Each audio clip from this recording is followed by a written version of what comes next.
નમસ્કાર વિદ્યાર્થી મિત્રો, ધોરણ 9ના વિજ્ઞાન વિષયના પ્રકરણ નંબર 9 બળ તથા ગતિના નિયમોના 13મા તાસમાં આપ સર્વ વિદ્યાર્થી મિત્રોનું હાર્દિક સ્વાગત છે.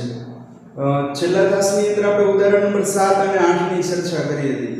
છેલ્લે પાઠ્યપુસ્તકમાં આપેલા ઇનટેક્સ્ટ ક્વેશ્ચન બ્લુ રંગના જે પ્રશ્નો છે એની ચર્ચા આજના તાસમાં કરીશું. તો એમાં પહેલો પ્રશ્ન છે કે જો ક્રિયાબળ અને પ્રતિક્રિયાબળ એ હંમેશા સમાન હોય તો સમજાવો કે ઘોડો ગાડીને કેવી રીતે ખેંચી શકે છે. આવો પ્રશ્ન પૂછ્યો છે. બરાબર, આપણે ઘોડાને ગાડીને ખેંચતા આપણે ઘણીવાર જોયો હોય અને ન્યૂટનની ગતિના ત્રીજા નિયમમાં આપણે શીખી ગયા કે જેટલો આઘાત લાગે એટલો સામે પ્રત્યાઘાત લાગે. તો એ નિયમ પ્રમાણે શું થવું જોઈએ કે ઘોડો ગાડીને જેટલા બળથી ખેંચે એટલા જ બળથી ગાડી ઘોડાને તેના તરફ ખેંચવી જોઈએ. ન્યૂટનની ગતિના ત્રીજા નિયમ અનુસાર કે જેટલો આઘાત લાગે, ખેંચો એમાંય તે આઘાત જ લાગે છે તો સામે તેટલા જ બળથી પ્રત્યાઘાત લાગવો જોઈએ. એટલે કે ઘોડો ગતિ કરવો ન જોઈએ. તેમ છતાં ઘોડો ગાડીને કેવી રીતે ખેંચી શકે છે? આપણે જોયું છે કે ઘોડો બળ લગાવે એટલે ગાડી તેની સાથે સાથે આગળની દિશામાં ગતિ કરે છે. તો આવું શા માટે થાય છે? ન્યૂટનની ગતિના નિયમ અનુસાર તો આઘાત જેટલો લાગે, ક્રિયાબળ લાગે, એટલું જ પ્રતિક્રિયાબળ સામેથી લાગે. ખરેખર ગતિ ન થવી જોઈએ, તેમ છતાં ગતિ થાય છે. આવું શા માટે થાય? એવો પ્રશ્ન પૂછ્યો છે. ખૂબ સરળ છે અને રસપ્રદ છે આનો જવાબ મેળવવો. તો જ્યારે ઘોડો ગાડીને ખેંચે ત્યારે આ ગતિનું આખું તંત્ર બને. બરાબર, કે જેટલા પ્રકારની ગતિ થાય છે કે કંઈક બળ લાગે છે, આ ઘટના દરમિયાન ઘોડો જ્યારે ગાડીને ખેંચે ત્યારે કુલ 3 પ્રકારના જોડમાં બળ લાગતા હોય. 3 પ્રકારની જોડીમાં બળ લાગે. આપણે ચર્ચા કરીએ કે જ્યારે ઘોડો ગાડીને ખેંચે ત્યારે કેવા કેવા પ્રકારના બળ લાગે. તો એક તો પહેલી જોડી આપણે જોઈએ તો કે ઘોડો છે એ ગાડીને ખેંચવા માટે ગાડી ઉપર બળ લગાડે. એટલે કે ઘોડા વડે ગાડી પર લાગતું બળ. બરાબર,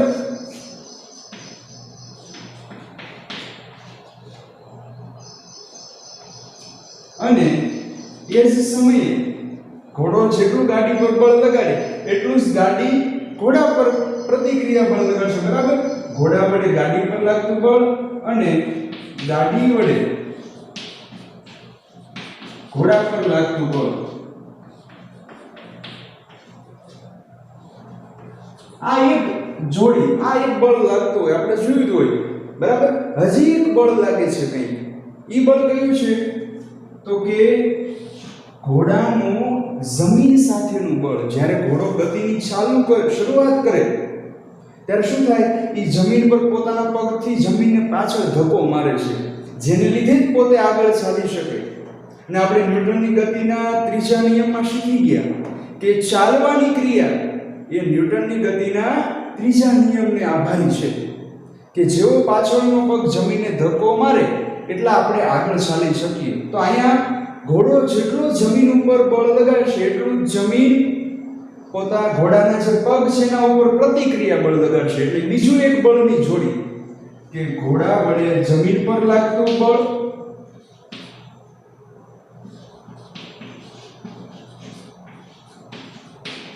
અને ઘોડા વડે જમીન પર અને જમીન વડે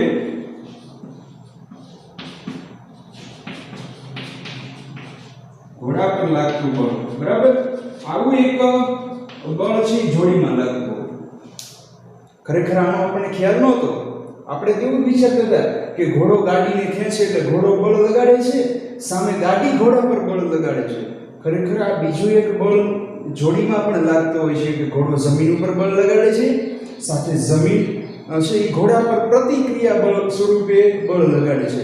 અને હજી એક બળ છે એ આ ઘટનાની અંદર લાગતું હોય. વિચારો કે હજી એક બળ છે એ જોડીની અંદર લાગી રહ્યું છે આ ઘટનાની અંદર. જ્યારે ઘોડો ગાડીને ખેંચે ત્યારે એ બળ કયું છે? ખ્યાલ છે તમને? એ બળ છે ગાડી વડે જમીન ઉપર લાગતું બળ અને જમીન વડે ગાડી ઉપર લાગતું બળ. ગાડી જેટલી આગળ વધશે, જ્યારે ઘોડો બળ લગાડે ત્યારે ગાડી જમીન ઉપર બળ લગાડે અને જમીન સામે પ્રતિક્રિયા બળ લગાડે એટલે ગાડી ચાલી શકે છે. એટલે ત્રીજું બળ કયું? તો કે ગાડી વડે જમીન પર લાગતું અને જમીન વડે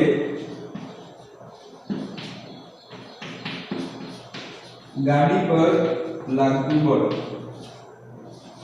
જો આ બળનો વિચાર આપણે એ માટે કરીએ, આપણા જવાબ પર જવું છે કે ખરેખર તો ક્રિયાબળ અને પ્રતિક્રિયાબળ સમાન હોય તો શા માટે ઘોડો ગાડીને ખેંચી શકે છે?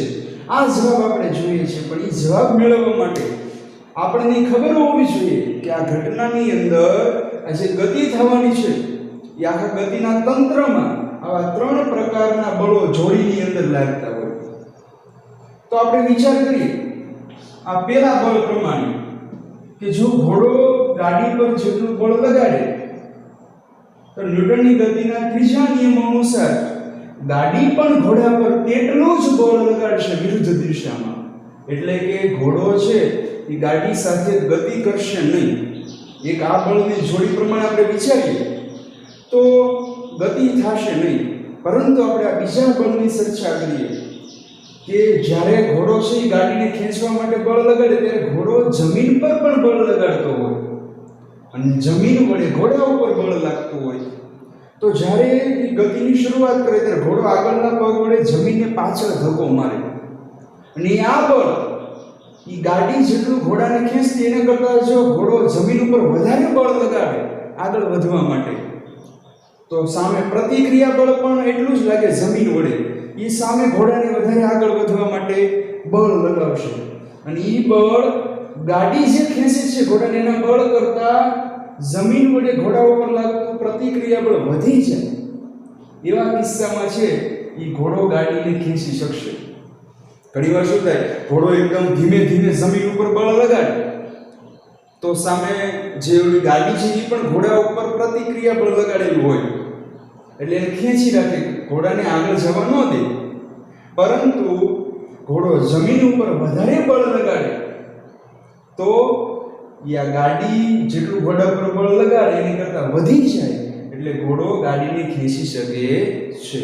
તો આ જવાબ ખૂબ સરળ છે. આપણે આ ત્રણ બળની જોડી લખવાની અને ચર્ચા કરવાની કે પહેલા બળની જોડી પ્રમાણે ન્યૂટનની ગતિના ત્રીજા નિયમ પ્રમાણે ઘોડો જેટલો ગાડી પર બળ લગાડશે તેટલું જ ગાડી ઘોડા ઉપર બળ લગાડશે. એટલે કે ઘોડો ગાડી સાથે ગતિ કરી શકે નહીં. પરંતુ બીજા બળની જોડ પ્રમાણે જો ઘોડો જમીન પર વધારે બળ લગાડે, આગળના પગ વડે પાછળ તરફ ધકેલવા વધારે પ્રયત્ન કરે તો ઈ બળ ગાડી જેટલા બળથી ઘોડાને ખેંચે છે એના કરતાં વધી જાય. તેવા સમયે ઘોડો ગાડીને ખેંચી શકે છે. આટલો સરસ અને ખૂબ સરળ જવાબ છે. બરાબર? એ જવાબ તમને આગળ લખતા આવડશે. ત્યારબાદ બીજો પ્રશ્ન છે કે આગ ઓલવવા માટે તમે ફાયર બ્રિગેડના કર્મચારીને જોયા હશે કે એને પાણીની જે નોઝલ છે એને પકડવા માટે, નળીને પકડવા માટે ખૂબ વધારે બળ લગાડવું પડે. એનો જવાબ આપણે આગળ ચર્ચા કરી ગયા કે ન્યૂટનની ગતિના ત્રીજા નિયમ, આવડા નિયમ અનુસાર જેટલા બળ અને વેગ સાથે પાણી બહાર જાય એટલા જ ધક્કો પાછળ તરફ નળીને લાગે. એટલે જ એને પકડી રાખવા માટે ફાયર બ્રિગેડના કર્મચારીને વધારે બળ લગાડવું પડે છે. ચલો તેના પછી હવે ત્રીજો પ્રશ્ન છે એની ચર્ચા કરીએ. રકમ જોઈએ તો કે એક 50 ગ્રામ દ્રવ્યમાનની ગોળી 4 કિલોગ્રામ દ્રવ્યમાનની રાઇફલમાંથી 35 મીટર પ્રતિ સેકન્ડના વેગથી છોડવામાં આવે છે. આવો પ્રશ્ન એક આપણે આગળ શીખી ગયા છીએ ઉદાહરણમાં કે બંદૂકમાંથી ગોળીનું છૂટવું. બરાબર? તો એ પ્રશ્ન આપણે જોઈએ એટલે ખૂબ સરળ છે, તમને જાતે આવડી જશે. તેમ છતાં આપણે જોઈએ કે 50 ગ્રામ દ્રવ્યમાનની ગોળી એટલે એક દળ આપણને આપી દીધું છે. સાથે સાથે ગણતરી કરતા જઈએ કે અહીં ગોળીનું દળ એને આપણે ma કહીએ અથવા તો m1 પણ કહી શકીએ. બરાબર? ma બરાબર 50 ગ્રામ તથા રાઇફલનું દળ કેટલું એવું છે 4 કિલોગ્રામ દ્રવ્યમાનની રાઇફલ એટલે બંદૂક. બરાબર? રાઇફલનું દળ mb એના બરાબર 4 કિલોગ્રામ. હવે 1 દળ કિલોગ્રામમાં છે, ગ્રામમાં એટલે આપણે કિલોગ્રામમાં ફેરવવું પડે. આ ગ્રામ છે ને કિલોગ્રામમાં ફેરવવું શું કરવું પડે? આપણે શીખી ગયા કે 50 ગ્રામને કિલોગ્રામમાં ફેરવવા માટે 1000 વડે ભાગવું પડે. તો ગ્રામ શેમાં ફરી જાય? કિલોગ્રામમાં. હવે સાદુરૂપ આપીએ 0 0 કેન્સલ, 5/100 એટલે 0.05 કિલોગ્રામ. બરાબર? 0.05 કિલોગ્રામ. બે દળ કિલોગ્રામમાં છે. એ રાઇફલમાંથી 35 મીટર પ્રતિ સેકન્ડના વેગથી ગોળીને છોડવામાં આવે છે. પરંતુ શરૂઆતમાં રાઇફલ અને ગોળી શરૂઆતમાં કેવી હોય છે આપણે શીખી ગયા કે જ્યારે નિશાન લઈએ ત્યારે ગોળી પણ બંદૂકની અંદર સ્થિર હોય અને બંદૂક પણ સ્થિર હોય. એટલે શરૂઆતના વેગ બંનેના કેવા થશે? શૂન્ય. બરાબર? એટલે આપણે લખશું કે શરૂઆતમાં અથવા તો પ્રારંભમાં ગોળી અને રાઇફલના પ્રારંભિક વેગ UA અને UB આ બંને કેટલા હશે? 0 હશે. બરાબર? 0 હશે અથવા તો 0 થાય. અને પછી રાઇફલમાંથી ગોળી 35 મીટર પ્રતિ સેકન્ડના વેગથી છોડવામાં આવે. જે ટ્રિગર દબાવે એટલે ગોળી 35 મીટર પ્રતિ સેકન્ડના વેગથી છૂટશે. એટલે અંતમાં ગોળીનો વેગ આપી દીધો છે. બરાબર? અંતે અથવા તો અંતમાં અથવા તો છેલ્લે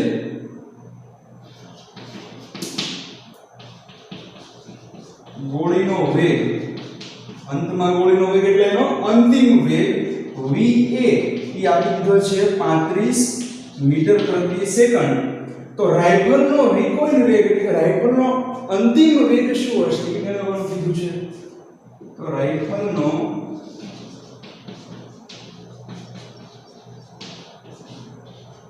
અંતિમ વેગ VB, રિકોઇલ વેગ કેટલો હશે આવું પૂછ્યું છે. બસ આપણી પાસે MA MB UA UB VA VB છે. હવે ન્યૂટનની ગતિના વેગમાન સંરક્ષણના નિયમ અનુસાર અથડામણ પહેલાનું એટલે કે ગોળી છૂટી હોય પહેલાનું કુલ વેગમાન બરાબર ગોળી છૂટ્યા પછીનું કુલ વેગમાન એ બેને સરખાવી દઈએ એટલે આપણને VB મળી જાય. એ VB મળે એ રાઇફલનો રિકોઇલ વેગ થશે. બરાબર? તમારે હવે પછી લખવાનું કે વેગમાન સંરક્ષણના નિયમ અનુસાર, બરાબર? આપણે લખીએ કે વેગમાન સંરક્ષણના નિયમ અનુસાર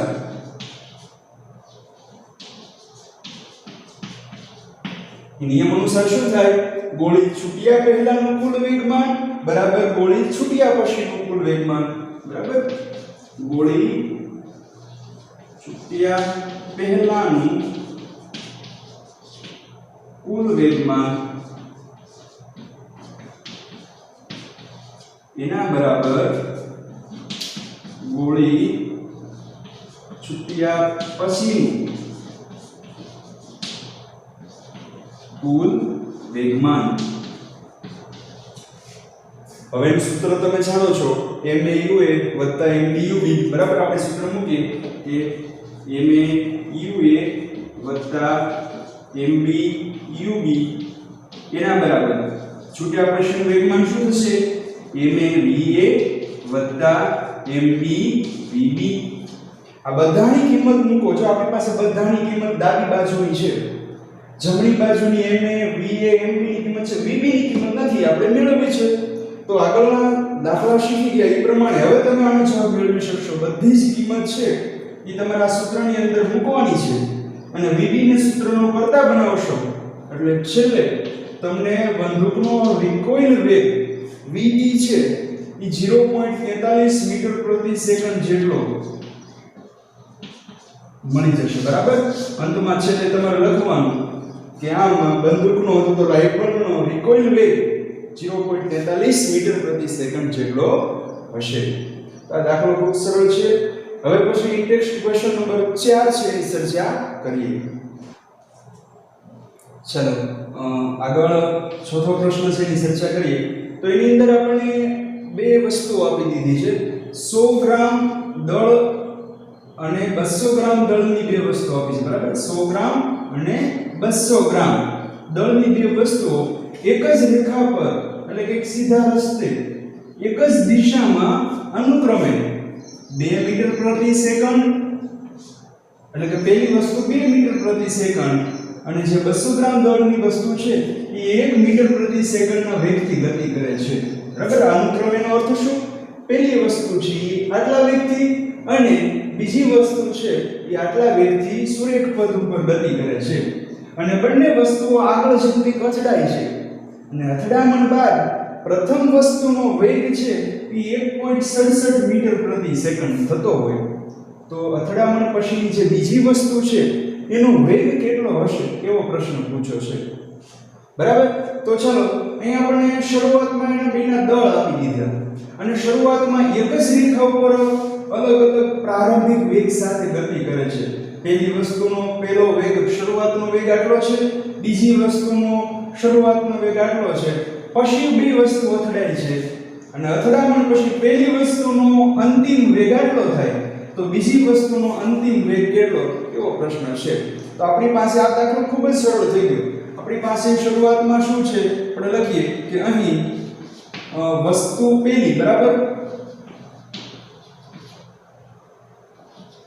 અથવા તો પહેલી વસ્તુનું દળ એમ પણ તમે લખી શકો પહેલી વસ્તુનું દળ m a એના બરાબર કેટલું આપી દીધું છે 200 ગ્રામ પણ આપણે અગાઉ શીખી ગયા એ પ્રમાણે ગ્રામ વાળો એકમ છે ને કિલોગ્રામમાં ફેરવવું પડે એટલે એને શું કરવું પડે 1000 વડે ભાગી નાખવાનું 200 ને 1000 વડે ભાગી નાખો એટલે ગ્રામ શેમાં ફરી જાય કિલોગ્રામમાં સાદુરૂપ આપીએ 2 શૂન્ય કેન્સલ 2/10 તમે પોઈન્ટમાં ફેરવી નાખો તો પણ ચાલે 2/10 લેવા દો તો પણ ચાલે બરાબર શું મળ્યું આપણને 0.2 કિલોગ્રામ પછી આગળ સાદુરૂપમાં પાછું આપણે 2/10 કરવું જ પડશે ચાલ આગળ બીજી વસ્તુનું દળ પહેલી વસ્તુનું દળ 0.2 કિલોગ્રામ તથા બીજી વસ્તુનું દળ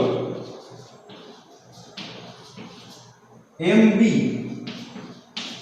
કેટલું આપી દીધું છે આપણને 200 ગ્રામ આપી દીધું કેટલું આપ્યું છે 200 ગ્રામ તો 200 ગ્રામ ને પણ આપણે સોરી પહેલી વસ્તુનું દળ આપણને 100 ગ્રામ હતો 100 ગ્રામ તો 0.1 કિલોગ્રામ આવશે બરાબર કેટલો આવશે 0.1 કિલોગ્રામ બીજી વસ્તુનું દળ 200 ગ્રામ છે તો 200 ના છેદમાં 100 એટલે ઉપર સાદુરૂપ એ પ્રમાણે 200 ના છેદમાં 100 આવશે એટલે સોરી 200 ના છેદમાં 1000 કિલોગ્રામમાં ફેરવા આપણે 1000 વડે ભાગી એટલે એનો જવાબ શું આવશે 0.2 કિલોગ્રામ તો શરૂઆતમાં જે દળ આપી દીધા બંનેના એના ઉપરથી આપણે એને કિલોગ્રામમાં ફેરવી નાખ્યું બરાબર m એ આપણી પાસે છે હવે 0.1 કિલોગ્રામ છે અને mb બીજા પદાર્થનું દળ હવે નવું આપણી પાસે છે 0.2 કિલોગ્રામ બેના દળ મળી ગયા હવે બંનેના શરૂઆતના વેગ આપી દીધા છે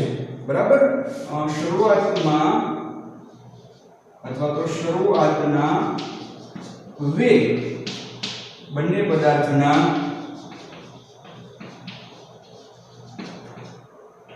શરૂઆતના વેગ કેટલા કેટલા આપેલા છે આપણે લખીએ કે પહેલા પદાર્થનો શરૂઆતનો વેગ એને આપણે u a કહીએ છીએ આપણે અગાઉ શીખી ગયા u a આપી દીધો છે 2 મીટર પ્રતિ સેકન્ડ તથા બીજો પદાર્થ છે એનો વેગ અનુક્રમે કેટલો છે ub કેટલો છે આપણી પાસે 1 મીટર પ્રતિ સેકન્ડ ત્યારબાદ અથડાય છે અને અથડામણ પછી પ્રથમ વસ્તુનો વેગ છે 1.67 મીટર પ્રતિ સેકન્ડ છે એટલે આપણે લખવાનું આગળ કે અથડામણ બાદ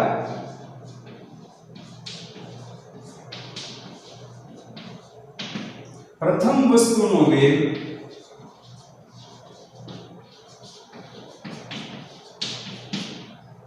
va જો અથડામણ પછીનો વેગ આપણે પહેલી વસ્તુનો va લઈએ છીએ એ આપી દીધો છે 1.67 મીટર પ્રતિ સેકન્ડ તો બીજી વસ્તુનો વેગ vb કેટલો હશે એ આપણે મેળવવાનું છે તો વેગમાન સંરક્ષણના સૂત્રમાં જરૂરી બધી જ માહિતી મળી ગઈ. હવે આપણે લખીએ કે વેગમાન સંરક્ષણના નિયમ આધારે અથડામણ પહેલાનું કુલ વેગમાન બરાબર અથડામણ પછીનું કુલ વેગમાન. વેગમાન સંરક્ષણના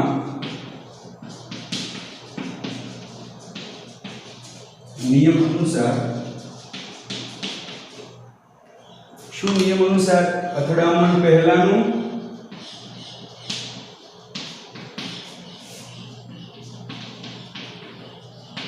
કુલ વેગમાન બરાબર અથડામણ પછીનું કુલ વેગમાન બરાબર અથડામણ પછીનું કુલ વેગમાન. ચલો સૂત્ર આપણે જાણીએ છીએ. યાદ કરો, તમારે સાથે હું જ્યારે આ સૂત્ર લખું એટલે તમારે સાથે સાથે વિચારવાનું કે અથડામણ પહેલાનું કુલ વેગમાન શું આવશે. તો તમારે મનમાં બોલવાનું કે MAUA MBUB અને અથડામણ પછીનું કુલ વેગમાન શું હશે? MAVA MBVB. ચલો બધી જ કિંમત આપણી પાસે છે, સૂત્રમાં મૂકીએ, સાદુરૂપ આપીએ એટલે સરળતાથી જવાબ મળે. તો પોઈન્ટ વાળા આંકડા છે એટલે આપણે એનું સાદુરૂપ આપીએ. MA આપણી પાસે છે 0.1 કિલોગ્રામ. જો છેલ્લે આપણે અથડામણ પછીનો બીજી વસ્તુનો વેગ નક્કી કરવો છે એટલે છેલ્લે એકમ મીટર પ્રતિ સેકન્ડ આવશે. બરાબર, એ ખાસ ધ્યાન રાખજો. પહેલી વસ્તુનો દળ 0.1 કિલોગ્રામ એને ગુણ્યા UA આપણી પાસે કેટલું છે? 2 મીટર પ્રતિ સેકન્ડ વત્તા બીજા કૌંસમાં MB આપણી પાસે કેટલું છે? 0.2 કિલોગ્રામ એને ગુણ્યા UB આપણી પાસે છે 1 મીટર પ્રતિ સેકન્ડ બરાબર MA 0.1 કિલોગ્રામ એને ગુણ્યા VA આપણી પાસે શું છે? 1.67 મીટર પ્રતિ સેકન્ડ વત્તા MB ની કિંમત આપણી પાસે છે 0.2 કિલોગ્રામ ગુણ્યા VB. હવે સાદુરૂપ આપીએ તો સાદુરૂપ આપવામાં શું કરવાનું? ખાસ પોઈન્ટ દૂર કરી નાખવાનું એટલે છેદમાં શું આવે? પોઈન્ટ દૂર કરીએ તો છેદમાં આવે 10. અહીંયા પોઈન્ટ દૂર કરીએ એટલે છેદમાં આવે 10. અહીંયા પોઈન્ટ દૂર કરીએ બંને જગ્યાએ તો અહીંયા છેદમાં આવશે 10. અહીંયા પોઈન્ટ પછી બે આંકડા છે એટલે છેદમાં. ચલો આગળ સાદુરૂપ આપીએ તો અહીંયા ગુણાકાર છે 2 પંચા 10. અહીંયા શું વધ્યું? 1/5 કિલોગ્રામ ગુણ્યા મીટર પ્રતિ સેકન્ડ વત્તા અહીંયા પણ 2 પંચા 10 એટલે ઉપર 1 છે છેદમાં 5 એટલે 1/5 કિલોગ્રામ ઇન્ટુ મીટર પ્રતિ સેકન્ડ બરાબર. જમણી બાજુ સાદુરૂપ આપીએ તો ઉપરનો ગુણાકાર કરીને 167 એકા 167 છેદમાં 10 ગુણ્યા 100 એટલે 1000 કિલોગ્રામ ગુણ્યા મીટર પ્રતિ સેકન્ડ વત્તા 0.2 કિલોગ્રામ એને ગુણ્યા VB. આવું પદ વધ્યું. હવે આનું સાદુરૂપ આપી દો. આ સરવાળામાં છે બરાબરની ડાબી બાજુ લાવીએ સાદુરૂપ આપીએ એટલે VB ની કિંમત મળે. ચલો સાદુરૂપ આપીએ. છેદ સમાન એટલે અંશનો સરવાળો 2/5 કિલોગ્રામ મીટર પ્રતિ સેકન્ડ. આ બાજુ આ પદ આની સાથે સરવાળામાં છે ડાબી બાજુ લાવીએ તો શું થશે? માઈનસ 167/1000 કિલોગ્રામ ગુણ્યા મીટર પ્રતિ સેકન્ડ. જમણી બાજુ હવે શું વધ્યું? 0.2 કિલોગ્રામ એને ગુણ્યા VB. હવે અહીંયા છેદ સમાન નથી તો છેદ સમાન કરીને આપણે સાદુરૂપ આપીએ. સાદુરૂપ ખૂબ સરળ છે. અહીંયા 1000 ને ગુણ્યા દઈએ 5 ને આ સંખ્યા સાથે ગુણાવી દઈએ અને પછી જે જવાબ આવે એને 0.2 વડે ભાગી દો એટલે તમને VB મળી જાય.